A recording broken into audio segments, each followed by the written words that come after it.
Oi, oi, oi, gente amada, gente boa, de Deus.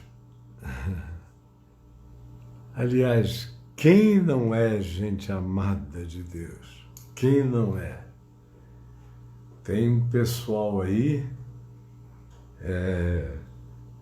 dizendo que a graça de Deus não é para todos. E aí tem aqueles que anunciam essa graça especial, que, portanto, não é universal, não é cósmica, não é plena, não é abundante, não é total, mas é parcializada como elemento que caracteriza, sobretudo, poder. Porque quem é que não quer ser parte de uma salvação exclusivamente para um grupo, seja como seja descrito esse grupo? Ou porque, por uma razão extraordinária, eles foram eleitos por Deus contra todos os demais, sem explicação, por capricho divino, puro e simples. Capricho. Quero porque quero. Alguém que você não suportaria que fosse seu pai. Se esse Deus da eleição fatalista fosse seu pai, você ia fugir de casa. Você ia preferir morar na Cracolândia. Você ia preferir conviver com o inferno do que com esse Deus que diz: eu amo alguns filhos e não gosto de outros. Ou gerei filhos, mas não considero todos meus filhos. Ou ainda, eu só considero os meus filhos aqueles que me tratarem muito, muito, muito bem. Aí eu pergunto, com exceção de umas pouquíssimas pessoas humanas, pai, mãe, pouquíssimos, quem é que é tratado muito, muito bem pelos seus filhos? Cada vez menos. E parece que cada vez mais o Deus dessas pessoas que tratam a uns filhos muito bem, a outros muito mal, ou tratam a todos muito mal, esse Deus vai ficando a cara desses pais, dessas mães. É um Deus horroroso.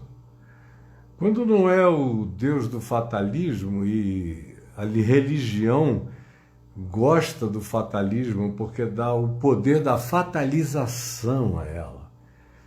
Ela que fataliza os eleitos, ela que diz: você é o eleito. E você é o eleito porque você foi batizado em nome do Pai, do Filho e do Espírito Santo por um pastor ordenado, por um sacerdote ordenado, num templo, com solenidade. Então, solenemente o seu nome foi escrito no livro da vida. Isso é poder, isso é maior poder do que poder político, do que qualquer outra natureza de poder. Um poder que você exerce em nome de Deus, de garantir o cara no céu, ou dar a ele a garantia de que ninguém o tirará do inferno e ele está danado, como a palavra danado significa. É um poder extraordinário. É um poder que Jesus não disse que nem o diabo tinha. Mas os sacerdotes, os pastores, os líderes religiosos o possuem. Aí, para tornar esse negócio ainda mais poderoso, mais fechado, mais definido, eles ainda criaram um plano de redenção. Tem que ter um plano de redenção contra Jesus, porque Jesus disse que Deus é puro improviso do ponto de vista humano.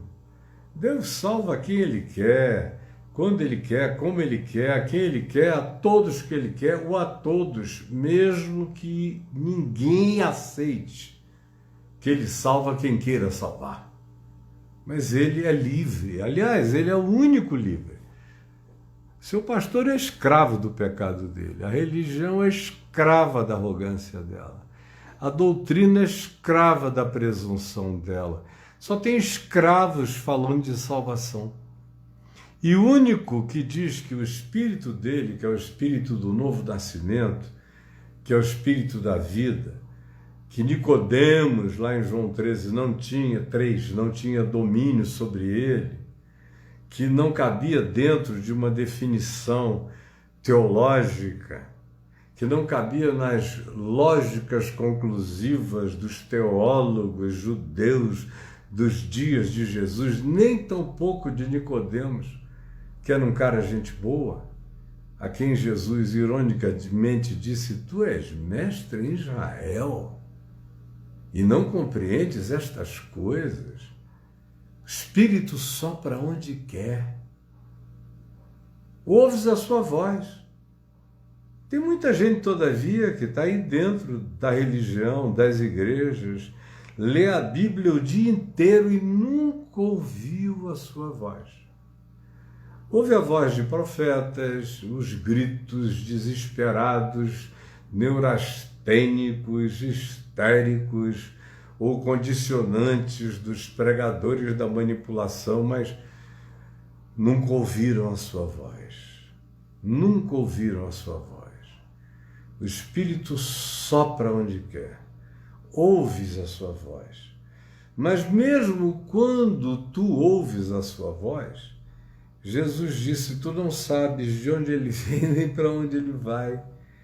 Aí alguém vai e se mete no meio dessa história. A salvação é de Deus. Qualquer idiota sabe disso.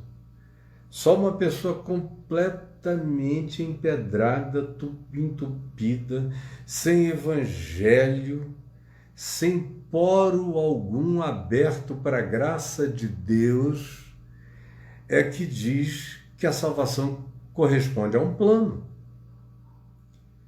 Já houve quem reduzisse a salvação a um plano de 4 passos, quando na realidade a salvação não tem passo nenhum, porque a salvação, segundo Jesus, segundo o apóstolo Paulo, segundo o apóstolo Pedro, segundo o Novo Testamento, por exemplo, não é um passo do homem para Deus, pelo amor de Deus. Eu, quando era criança e não criei nada, eu já tinha aprendido isso. Que a salvação não era um passo humano para Deus. Era o passo de Deus para o homem.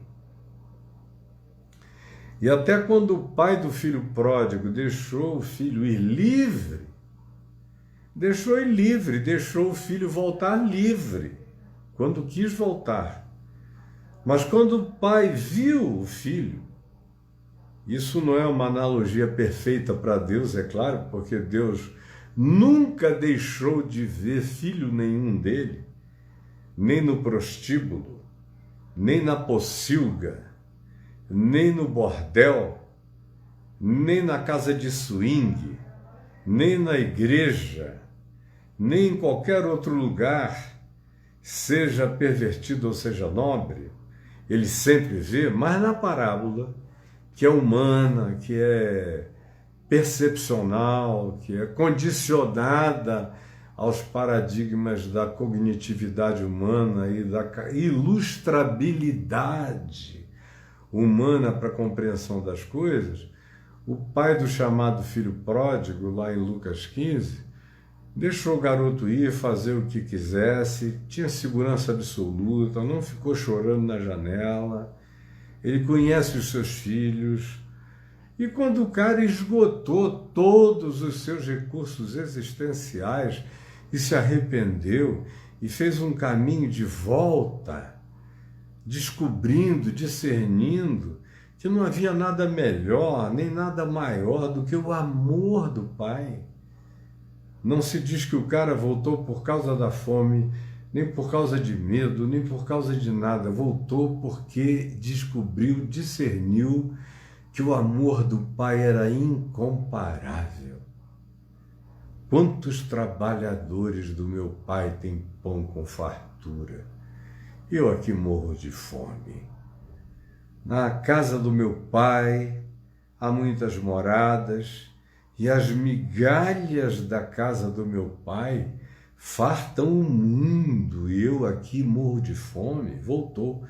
Mas o Pai, quando a gente transpõe a parábola do Pai humano para o Pai divino, para o Pai eterno, para o Pai de Jesus, o Pai não viu o Filho chegando na linha do horizonte, como um pai humano vê, porque um pai humano não tem capacidade de deixar o filho sair de si. O pai humano deixa o filho sair de si porque o filho não é nele.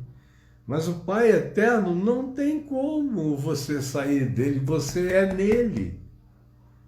Você só rompe a sua consciência de comunhão com ele. Mas ele nunca rompeu a comunhão dele com você.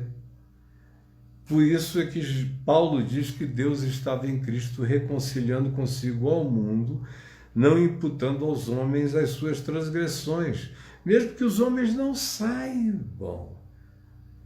Deus não leva em conta os pecados da ignorância, portanto, ele não leva em conta os pecados do mundo inteiro, porque o mundo habita a ignorância.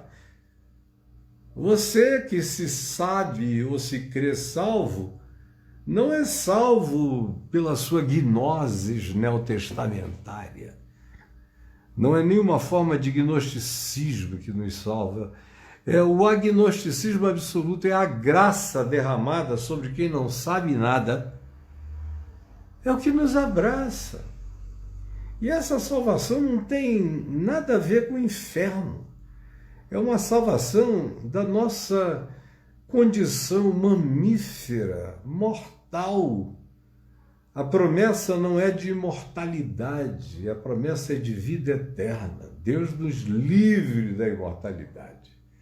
A mortalidade produz vampiros, a vida eterna produz seres que são como Cristo Jesus, o primogênito entre muitos irmãos, e se tornam como o Cristo glorificado eternamente no Pai. Então, voltando à parábola do filho pródigo, aqui na terra a gente foge da vista do Pai, mas diante do Pai de Jesus, tudo é flagrante. Ele nunca deixou de ver o Filho. Quando o Filho veio, já estava sendo enxergado desde sempre. Nunca não foi enxergado. O Pai não virou o olho e disse, eu não vou ver isso, porque eu não suporto ver meu filho tão lindinho pegando essas mulheres. Eu me escandalizo. Eu sou um Deus, eu não fui feito para isso, eu sou Deus demais para isso. Não, o Pai de Jesus Cristo entra em todos os bordéis. O Pai de Jesus Cristo abençoa a comida na pocilga. É Pai dos porcos na lama também. Não foi o diabo que criou os porcos. Foi o mesmo Pai que te criou os porcos na lama. E os porcos que gostam de comer babugem, comem babugem com a gratidão que os suínos têm diante de Deus, assim como animais de todas as naturezas têm as suas gratidões diante de Deus. A nossa ignorância, a nossa presunção, a nossa soberba, o nosso orgulho é que nos impedem de enxergar. Mas quando o filho voltou, ele só aparece como alguém voltando na história espaço-temporal da parábola, porque na história espiritual ele nunca esteve ausente do Pai. Ele é Pai de todos, como diz Paulo aos Efésios. Pai de todos, está em todos, age por meio de todos. até daqueles que não têm a menor ideia de que Deus esteja agindo por meio deles. Eu estou ficando cada dia mais velho, graças a Deus. É bom envelhecer. Como é bom envelhecer.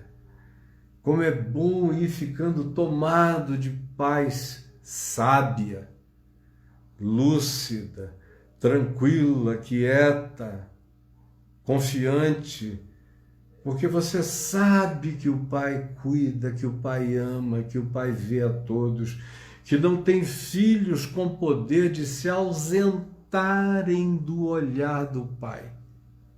Não tem filhos com poder de se ausentarem do olhar do Pai.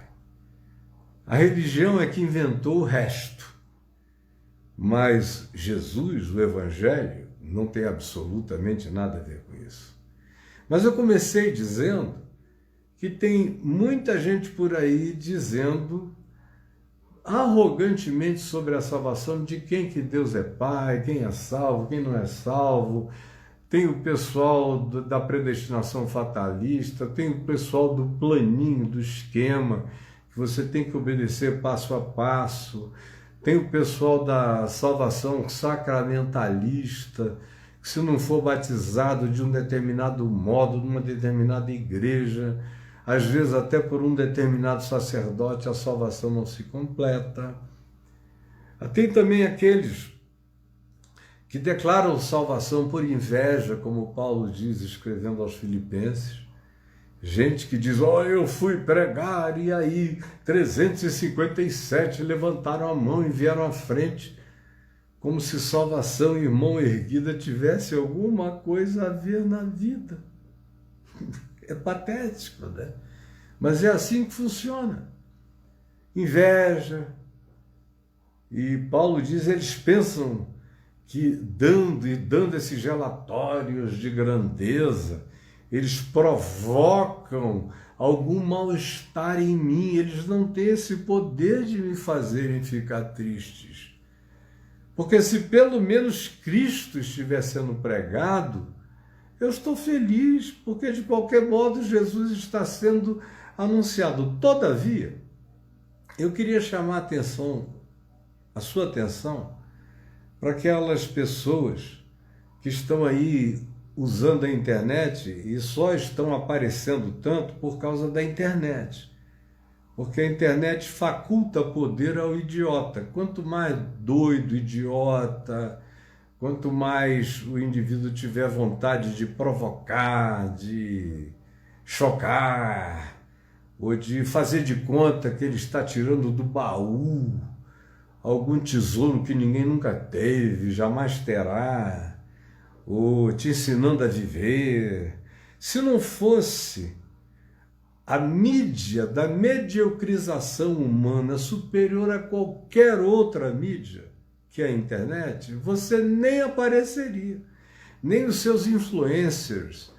Eu diria que 99% das pessoas que se tornaram famosas na internet, antes da internet, não apareceriam em lugar nenhum, porque falam mal, o português é todo errado, porque não tem um carisma que não seja só uma palhaçada, que não tem o poder, em se tratando do Evangelho, de pegar com aquela graça ungida que faz arder, que faz queimar, que faz revolver, que faz gemer o coração diante da palavra, como disseram aqueles caminhantes discípulos que ouviram a palavra de Jesus entre Jerusalém e Emaús no domingo da ressurreição.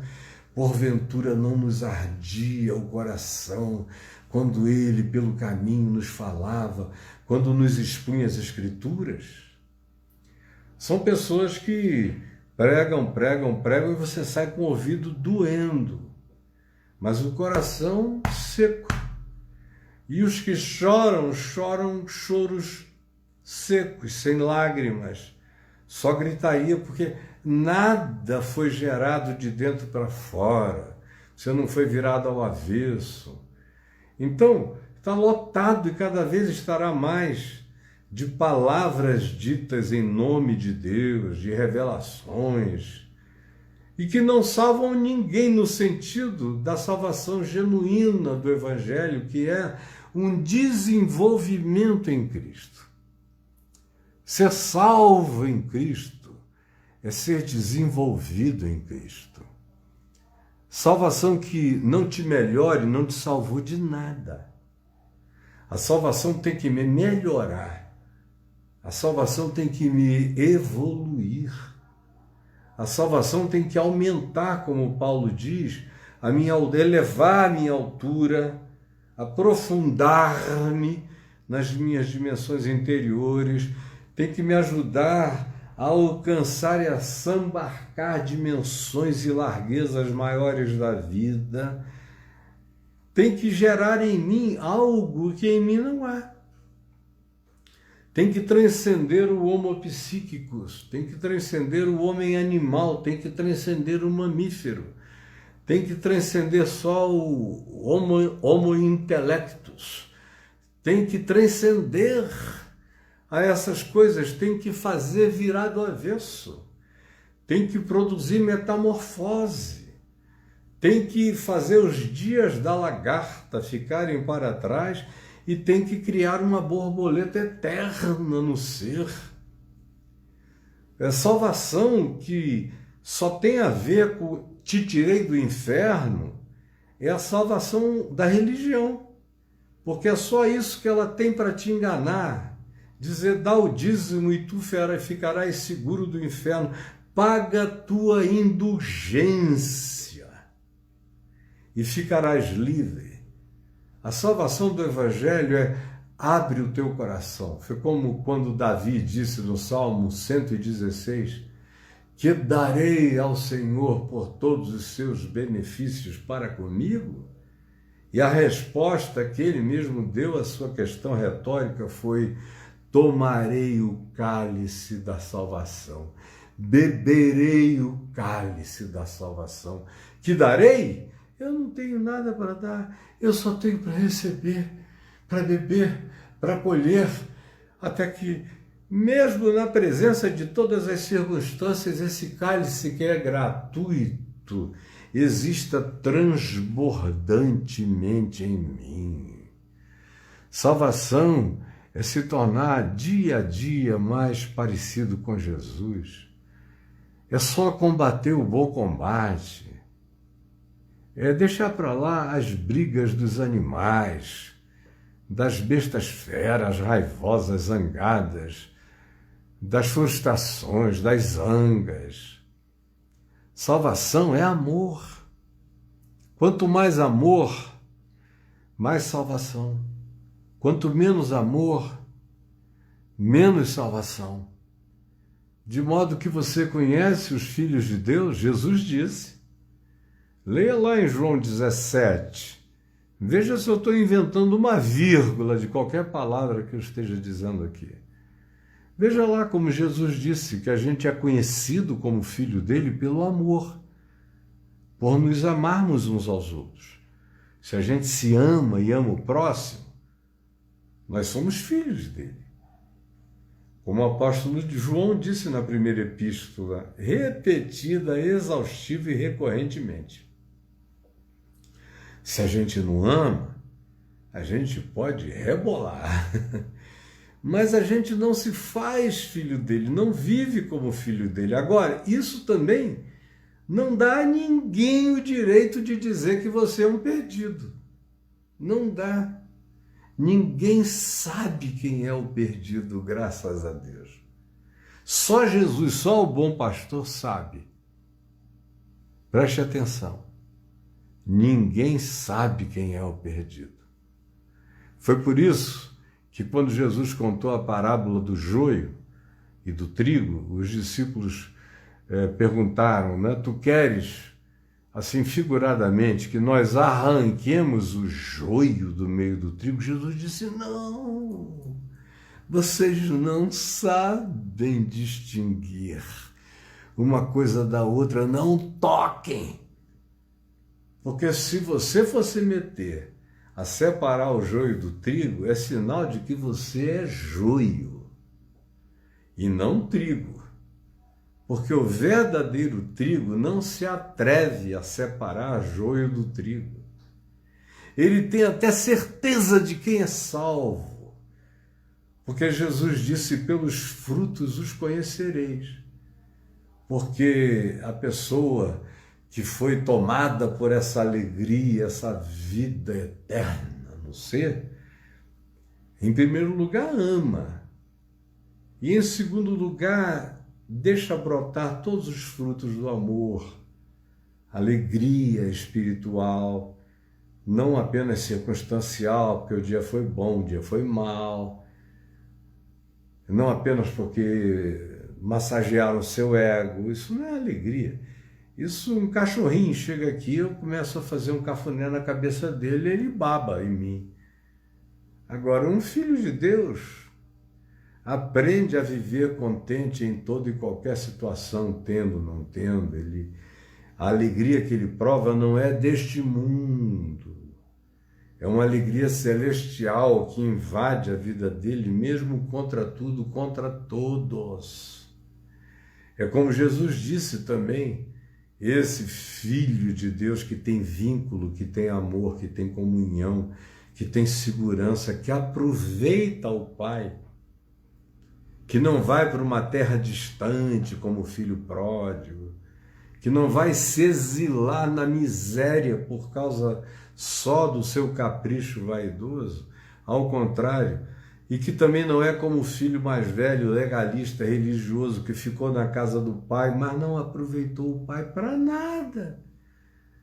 O filho que foi enternecido pela graça, Jesus ensina, não vai para a terra distante, porque ele vai fazer o quê? Ele sabe que não existe nada distante de Deus. Ele sabe que a vida dele é um flagrante diante de Deus. Ele sabe que na casa do Pai tem tudo que o ser dele precisa, em todas as dimensões. Mas se ele for assim mesmo, ele nunca saiu da vista do Pai. E nunca deixará de ser filho do Pai. E não tem irmão nenhum que tenha o poder de dizer que ele não é. Como aquele irmão mais velho lá de Lucas 15, na parábola do filho pródigo, que ficou do lado de fora, que disse, se ele for teu filho, eu não quero mais ser. Se houver graça para ele, então eu não quero graça para mim. Se tu o consideras teu filho, colocas um anel no dedo dele e o restauras, contratas uma banda, fazes uma festa, traz a melhor música para ele se alegrar, mandas matar um novilho cevado. Se tu és assim, eu não te quero como pai. Um pai assim é de uma bondade que eu abomino. Não entro nessa casa, não sou irmão desse teu filho. E ao dizer isso, ele também está dizendo, por inferência, que ele não tem nenhuma identificação com a natureza generosa da graça daquele pai. Significa dizer que ele está perdido?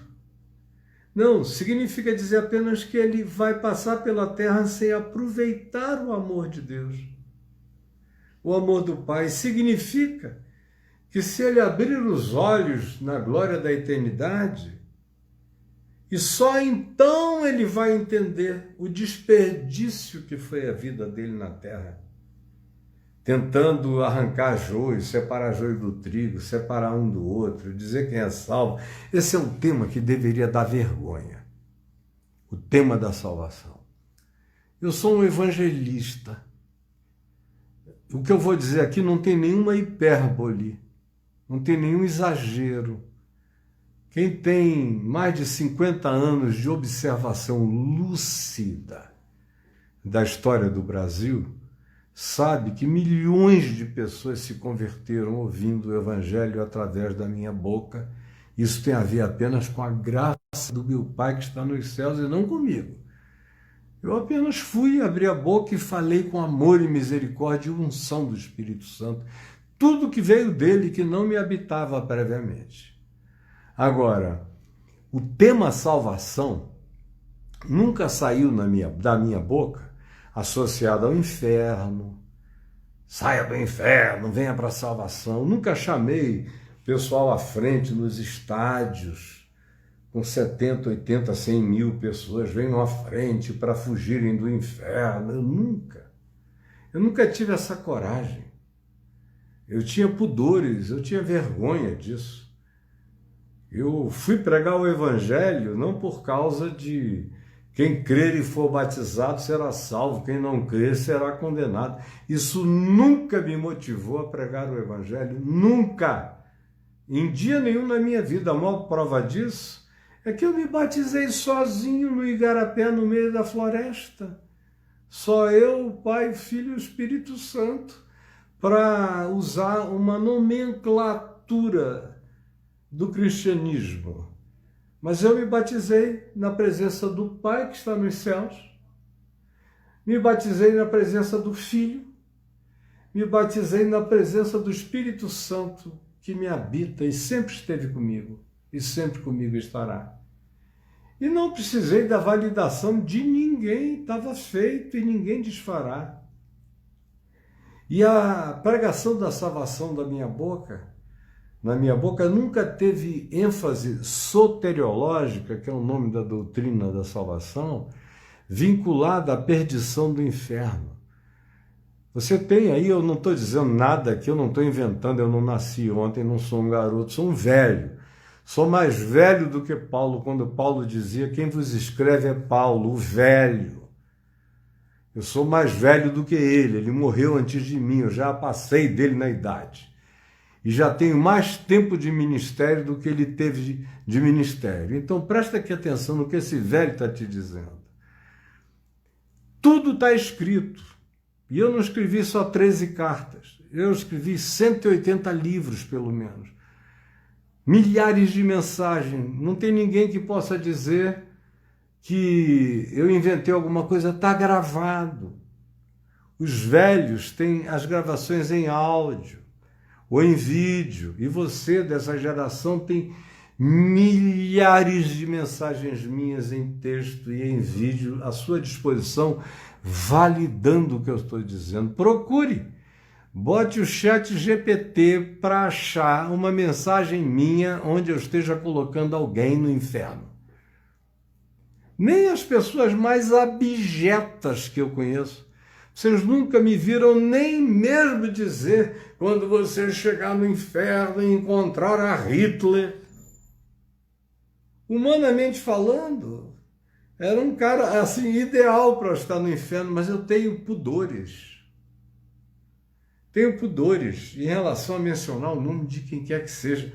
Se ele é joio, Deus tem os seus designados supranaturais, sobre-humanos e de uma outra natureza, e com uma missão dada por ele para separar o joio do trigo, mas nenhum ser humano, nenhum de nós, muito menos eu ou você.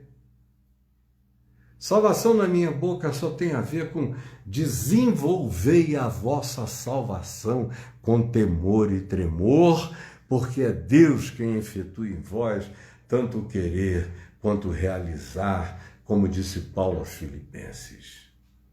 Salvação na minha boca tem a ver com o que João disse no livro do Apocalipse, Jesus falando através do João do Apocalipse, a esse que persevera até o fim, ao vencedor, ele diz, dar-lhe-ei uma pedrinha branca, darei a ele a capacidade, com um novo nome gravado que ninguém conhece, exceto agora ele e aquele que o deu, que é o meu Senhor, essa individuação profunda, que nem Jung alcançou vislumbrar, mas que é minha, é sua, é de quem quiser, quem vier, e não é Rede Globo, é uma malha universal transversica dessa Assembleia dos Primogênitos arrolada nos céus, desses que são herdeiros de Deus em Cristo Jesus, desses que se tornam a cara de Deus em Cristo Jesus. Isso é salvação. Agora, eu tenho dito muitas vezes que eu creio que o inferno existe, porque tem que haver a possibilidade desse livre-arbítrio. Agora, chega uma hora em que até o inferno acaba, gente. Até o inferno acaba, no lago de fogo. Toda maldade acabará um dia. Toda maldade acabará um dia, inclusive a do inferno, porque você imagina uma salvação de Deus onde houvesse, numa dimensão paralela, um inferno monstruoso, dantesco, horroroso. Aliás, o inferno de Dante seria até uma brincadeira perto desse inferno religioso elaborado pelos tarados de uma salvação infernosa. Não entre nessa. Não diga quem é, não diga quem não é, não diga que você não sabe mais quem é. Cale a boca sobre salvação, e a tua maior sabedoria é ficar quieto. Só convide as pessoas para o abraço. Só saia de casa como o pai do filho pródigo e vá na direção dos seus irmãos que estão vindo doentes, machucados, feridos, abandonados pelo caminho. Vá e os restaure, e os abrace, e os acolha. Salve-se de se tornar aquele irmão mais velho que odiava o filho que foi, que morreu de inveja do pecado do irmão, que tinha uma vontade enorme de ir para a gandaia, só não teve coragem de ir, por isso odiava quem teve a coragem de exercer a liberdade equivocada, mas exerceu, e ficou também com ódio do fato desse cara não ter morrido no exílio, de ter sobrevivido, e mais de ter tido energia de voltar para a casa do pai e de não ter esquecido que na casa do pai havia morada para ele, também para ele, muitas moradas. Então também não seja esse filho mais velho, que é um ente perdidamente salvo, salvamente perdido, pobre, cego, infeliz e nu, um laudicense orgulhoso, soberbo, que não entra e não deixa entrar. Não se torne desses. Fuja dessa geração perversa enquanto é tempo. Eu já falei demais. Eu não vim aqui com nada elaborado. Eu ia dizer, de fato, uma outra coisa. Acabou que assunto puxou assunto e eu cheguei aqui. E graças a Deus já algumas centenas e centenas de pessoas passaram por aqui. Se essa palavrazinha tão simples, amorosa e do meu coração que foi falada ardeu no seu peito, então ela é palavra que vale a pena ser distribuída. O que não faz o coração arder, não perca seu tempo. Quem prega e só te deixa em dúvida, não perca seu tempo. Quem prega e não te dá essa alegria de saber que você é de Deus e que não tem nada nem ninguém que te separe do amor de Deus, não perca seu tempo com isso. Não perca seu tempo, como Paulo diz, com estudos de genealogia, quem gerou quem. Não perca seu tempo com dietas bíblicas, como às vezes eu vejo o pessoal dando aulas de dietas bíblicas. Paulo diz, não perca seu tempo com isso. Está escrito aos Filipenses, aos Colossenses. A carta aos Gálatas é uma briga por causa do que uma dieta religiosa pode fazer na cabeça de gente boa, como Pedro e Barnabé. Leia lá Gálatas, todo que você vai ver como Pedro e Barnabé entraram na dissimulação dos papos de dieta. Hoje na internet tem aí o pessoal querendo saber. Aliás, eu não vejo nem ninguém perguntando, mas eu vejo um pessoal se oferecendo para responder sobre as dietas. Praticamente são dietas da salvação, dietas da santificação. O pessoal só não faz dieta de maldade, só não faz dieta de ódio, só não faz dieta de ira, só não faz dieta de presunção. Ao contrário, em relação a isso, foi Jesus que disse que eles comem um mosquito, mas engolem cada camelo, que eu vou te dizer, até o diabo fica perplexo. Mas se essa palavra lhe ardeu o coração, trouxe algum conforto, alguma consolação, ajudou você a crescer no amor de Deus, compartilhe com alguém. Compartilhe com outras pessoas.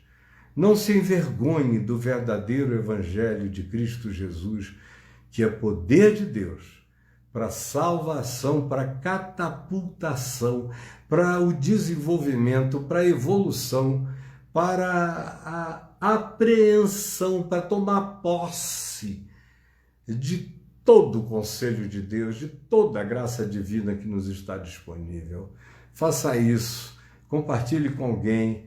E se você quiser, ouça outra vez, não será demais ouvir e ouvir. Durma me ouvindo hoje, deixe essa palavra tocando, deixa ela entrar no seu inconsciente, deixa ela fazer a cama no mais profundo do seu inconsciente, porque só assim você pode mudar de dentro para fora.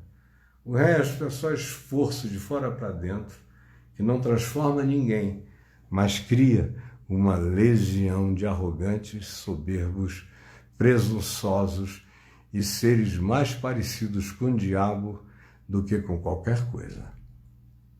Um beijo.